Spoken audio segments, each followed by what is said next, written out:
Welcome to your Tarotscope, Gemini. This reading is designed just for you to guide you through the energies and opportunities of Scorpio season, the 23rd of October to the 21st of November 2024. Remember, tarot isn't about predicting the future, it's about understanding the present and empowering you to navigate it with intention. I'm Fingal, a professional tarot reader and psychic and the founder of the Wellness Foundry. So let's dive into the cards and see what message the universe has for you, Gemini. Whether you're looking for clarity, inspiration, or a gentle reminder, there's always something to be learned from the cards. So here's what you need to focus on for Scorpio season, Gemini. The first card that we have is the Ten of Pentacles. Great start. And then we have the Temperance.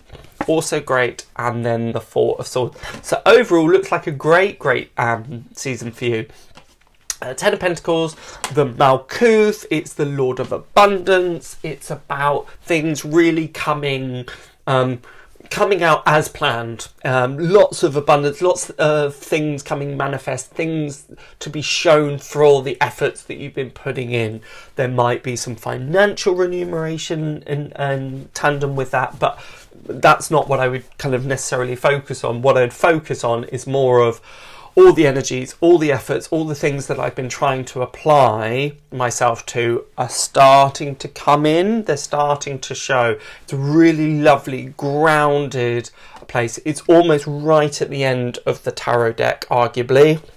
So it shows that all the things that have preceded it have come together neatly, nicely, in a very neat package. So again, I can feel kind of sighs of relief, like, oh, okay, good. It was worth all the application. It was worth all the time. It was worth all the energy that I had put in. And maybe there's a couple of close shaves. There's a couple of missed bullets. There's a couple of, oh, thank goodness, it all worked out in the end. That's a real feeling, particularly with the Four of Swords, which is the Lord of Rest from Strife. You can see it's often called kind of the meditation card. The four being the number of stability and security, and the swords being about the mind. So coming to an even keel. It's effectively, and again, arguably, one of the best sword cards to have. It's just that reassurance. It's just that sense of, oh, everything's going to work out in the end. This is probably a bit of a mantra for you to be working with at any times that you're going, oh, is it going to happen? Is it going to work out? Is it going to go as planned?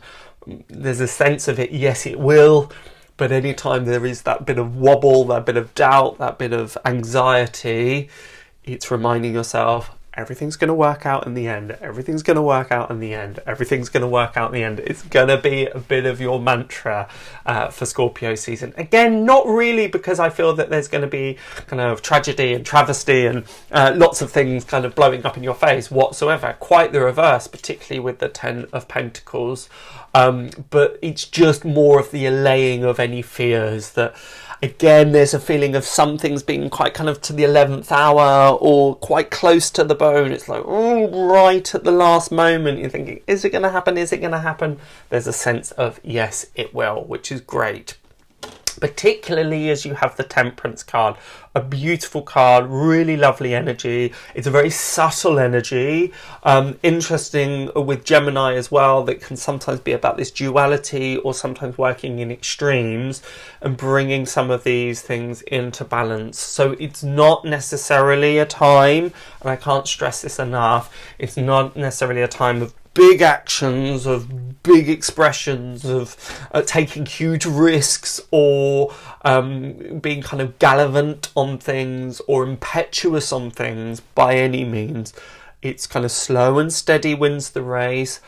Gentle approach is needed. Don't go in too heavy-handed. That would be my main advice. But it's really, really nice, this combination of the Four of Swords, the Lord from Rest from Strife, and the Temperance, because it is this, as I say, much more quiet energy. So it might not necessarily be a sexy, exciting season for you, but actually that might come as a bit of a relief. That might be, oh, thank goodness, I don't want any more drama, I don't want any more risk, I don't want any more things, the kind of roll of the dice. I actually would welcome in. So I would say, yeah, I would count your blessings. I'd be thankful if things are just a bit seemingly dull. I think that's probably the best course of action as well. Temperance also talks about every area of our life. So again, just maybe having a quick examination as to am I working in extremes? How's my work-life balance? Am I giving enough attention to my relationships? Am I giving enough attention to my health? Am I giving enough attention to my spirituality? If anything is out of kilter, this may be the time to slightly bring that again back into balance so that we're not working in those points of extreme. But as I say, overall, very, very positive. It is a good time, again, because this is the meditation card. What are you doing to cool down your system? What are you doing to carve out some times of reflection, meditation, just moments of peace and calm? Because there's a real sense it's within those times that the real gems will be found. But overall, a really, really nice season. So I hope that helps. I hope that sparks something, and have a wonderful, wonderful Scorpio season. Bye for now.